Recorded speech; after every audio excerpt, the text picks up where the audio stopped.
baby, I like it raw. Yeah, baby, I like it raw. What's up, y'all? It's Galoob. I am coming to you from somewhere in Colombia. We're about to go grab some lunch together. Thought we'd shoot you a quick video out. Instant reaction to the Baltimore-Tennessee game this weekend. Lamar got his first playoff win. This many. So there's a positive and there's a negative. Positive, monkey's off his back. He's got one. Negative, Lobster is completely out on Lamar. Join the train. Join the train. I watched every snap of this game, hoping that he would do something good. He would make some reads. He would throw some guys open. It just didn't happen. I watched a lot of this game too. And yes, he makes the easy throws. I feel like every pass he completed that I saw yesterday was to a wide open guy. And he would rather throw a 5-yard curl than take the top off or throw a deep post because he will take the high efficiency throw more. He did break out the 150-yard scramble up the middle yesterday, which was amazing. Mike Vick 2.0. But that's not going to get you to the Super Bowl.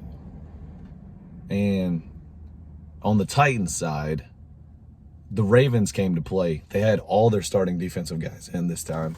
Last time they played, they didn't have Calais Campbell. They just completely shut down all the holes. There was no gaps for Henry to run. Henry had like 20 carries for 42 yards. So he only ended up with like 50 total. I think he had 3 catches for 10 yards. It's not like they didn't give him the ball. He just couldn't go anywhere with it. So in a game where the best running back in the league gets shut down, you hope, you cross your fingers that the $120 million quarterback that Tennessee has, Tanny Boy, will do something. And he just, what you got? He was what, 18 for 26? He just averaged like 7 yards of completion. On the last play of the game, he throws it to like a 4th-string receiver who falls down. Game over. Marcus Peters, walk-off interception. It's just, those are the games that you have to step up. That's when you're talking about making that jump from this tier quarterback to this tier quarterback. When you make jumps like that, you win games like that. When you're sitting still, you take an L. like always, I love the financial side of the NFL. And if you're going to make $30 million a year and you're going to statistically be a top 10 quarterback, which is what Tannehill's been for the last 2 years, you got to have 2 dimensions for your team. You can't just ride Henry every damn game. It was just... I actually feel like Baltimore should have won by a lot more. Tennessee's defense is so bad. And they didn't have an answer yesterday, but Baltimore also didn't take advantage of it. The most glaring thing I saw in this game is Baltimore's defensive line and Baltimore's offensive line were so much better than Tennessee's offensive and defensive line. It was like men playing against college guys yesterday. They were just blowing the holes up for Dobbins and Lamar to run through. And then on defense, they were just suffocating Henry. And then if you're going to put, 7, 8 guys in the box to suffocate Henry, Tannehill should be throwing the wide open guys, and you still can't get it done. Yeah, I don't know. Titans' second best receiver is out for the game. But, you got A.J. Brown. Yeah. You still got Derrick Henry. They're still loading the box against him. You're probably throwing a single coverage. What are you doing? And Tannehill's athletic. Not once. I can't remember a single time that he broke out of the pocket and tried to pick up a first down with his legs. This dude used to be a wide receiver. You got to do everything you possibly can to try to win the game. The Titans were a letdown yesterday. I think the game went pretty much exactly how we expected it to, though. Yeah. Tennessee's defense is bad. Tannehill was going to have to make plays to win. Tannehill didn't make plays to win. Baltimore's rushing off. Lamar still ran for over 100 yards. Yeah. Now he has 2 of the top 3 rushing games for a quarterback in NFL history. I feel like there was no big surprise in this game. It's getting really, really, really close for Baltimore's genius front office to have to make the decision on what they're going to do with Lamar long term. And I would be so nervous to be the guy that's going to try to figure out that contract. You also, with him getting a contract, are going to lose a lot of guys that are that core, that make up your core right now, that make that team as good as it is. Yeah. So that's going to be it'll be interesting. The MVP of the league, you can't give him a Tannehill contract. Right. which is they would say that's too small, and that would be an issue. You can't give him a Mahomes contract because that's a joke. I mean, what do you do? But I can debate that all day. If you don't give him a Mahomes contract, somebody will. You're not going to be fighting with yourself. Somebody's going to pay the guy. They're obviously going to pick up the fifth-year option first. But Right. while you pick up as soon as you pick that option up, you got to start the negotiation. But, I mean, me and you, I feel like we could talk about Lamar all day. Let's jump into next week's games, divisional round. Who you see winning these 4 games we got in the divisional round? We'll start with the Chiefs going against Cleveland. Cleveland's running attack is obviously, we've been saying it all year. Yeah. Looks good. Looks great.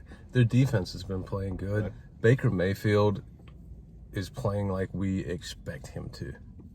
Like we had this, well, me. Right. I had this standard, like Right. Baker's going to get here this year. Right. I think he's there. Is it a coincidence that Baker has kind of exploded since Odell's been out? I don't think so at all. I think a lot of that, and everyone knows OBJ is one of those diva receivers. I want the ball X amount of times a game. I think that hurts quarterbacks, especially young ones, because you're walking in the door and this guy has been in the league for 4 or 5 years. He's an all-star. He knows he's an all-star. You think immediately you got to throw this guy the ball X amount of times per game, no matter what. Right. So you got Homer, KC winning? I am going with Kansas City. Okay. They're too good. Like I like Cleveland, even though I didn't we mean know to say we know Homer what because happened. neither one of us are Chiefs fans. I meant to say chalk. Right, chalk. I still think Kansas City is the best team, and I think Buffalo is the hottest team. Okay. I also That's jumping forward a little bit because I think it's going to be Kansas City Buffalo. Okay. But I think this specific game, I'm taking KC. I also got Kansas City winning, and I'll be interested to see.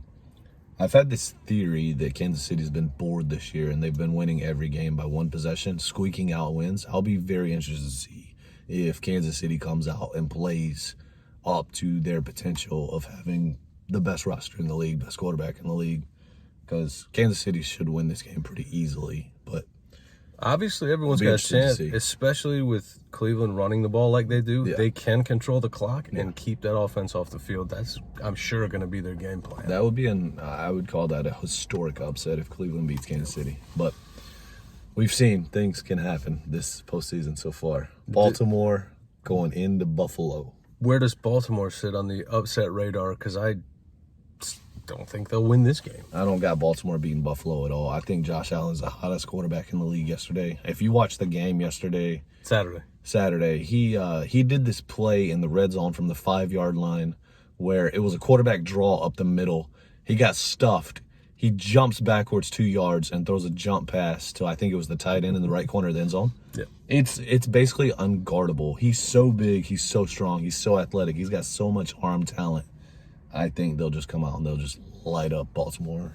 But you're talking about that play. There was a planned jump pass. I don't remember which game. I think it was Taysom Hill, did it? And actually got flagged, defended well. Yeah. I thought it was a horrible flag. That's neither here nor there. This was not a planned jump pass. This Right. was a quarterback draw that got stuffed, and Josh Allen was like, Yeah. oh, shit, let me get out of here, see what happens. Oh, here you go. Let me just go ahead and score. It was a Houdini Brett Favre throw, and he made it look easy. That's what's the crazy thing. And the craziest thing about the Bills, they don't run the ball well. So they're putting up 40, 45 points, 38 points with no running game. Just Diggs and Allen and Cole Beasley, and they're clicking right now. I would be so afraid to play them. Cole Beasley's rap song. How excited were you? Cole Beasley is a horrible rapper. He should not do that. He should focus on being a great slot receiver because that's what he is. I turned it on just because it popped up somewhere. I was like, Cole Beasley's rapping. Yeah. It's garbage. You stop it. So we're 2 for 2. AFC, we're both going chalk on both those games. Tampa Bay going into New Orleans. What you see there? That'll be probably the game of the week. That'll probably be Fox's game of the week. I don't see how it's not. Brees, Brady, Yeah. the old goats coming in and going hard at each other. Now, this game's in New Orleans. I think that is really, really good for Tampa. Yeah. They've got a ton of speed on the outside. Right. Gives Mike Evans another week to get healthier. That too. Obviously, New Orleans is at home. They're used to playing on the turf. Right. But they're not, I feel like they're not speed guys. Tampa's got all this speed. I know Chicago doesn't have a good offense. Everybody knows that. But New Orleans defense was swarming yesterday. Other than the one big play that Sims dropped because he's a bozo clown, New Orleans defense was amazing yesterday. I'll be interested to see if it's a track meet or if it's more like a 27-24 game, something in that. I will say in the game against Chicago, I was more impressed with New Orleans' defense and not very impressed with their offense. Their offense is kind of predictable now. It's throw slant routes to Michael Thomas and give Kamara as many touches as you possibly can. Well, and Kamara still looks dynamic. He Yeah. looks good. He's going to do what he does. I don't think there's anybody in the NFL that's harder to tackle in the open field than Alvin Kamara.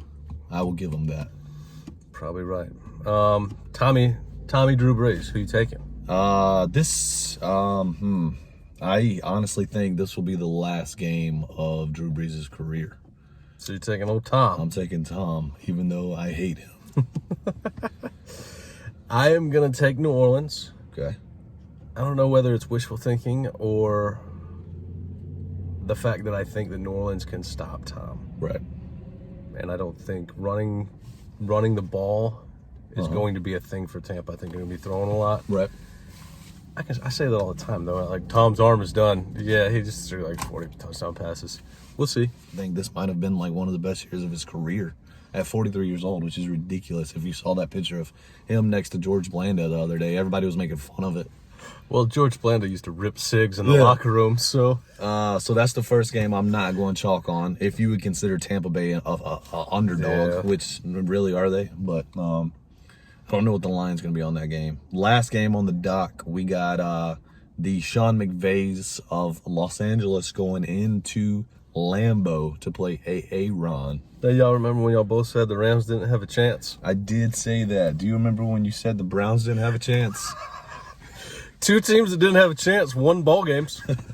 This one's easy for me. I'll start with that one. I think I don't see 2 weeks in a row Sean McVay being able to carry Jared Goff and whoever the hell the backup is. I don't even know. I'm not even going to give him credit to say his name. John Wolford. That's not a real person. That sounds like a college that you go to when you're really good at volleyball. I got Rodgers winning this game, and everybody makes fun of me. At least 10 points beating the Rams. I'm not going to say the Rams don't have a chance, because when you have the number one defense, Right. you got a chance. Right. Do I think they win? No.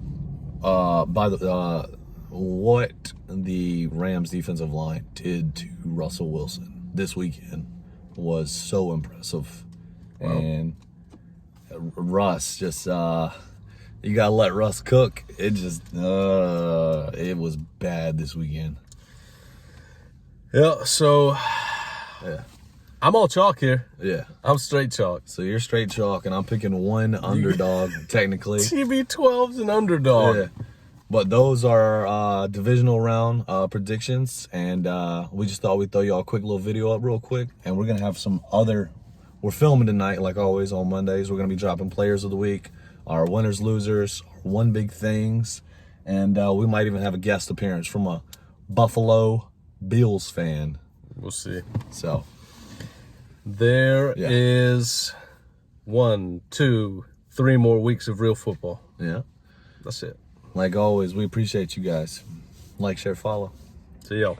Yeah, I'ma drink till I throw up, and you know, my mind is stuck, I'm puffing, you know, I just don't give a fuck, here we go, yeah.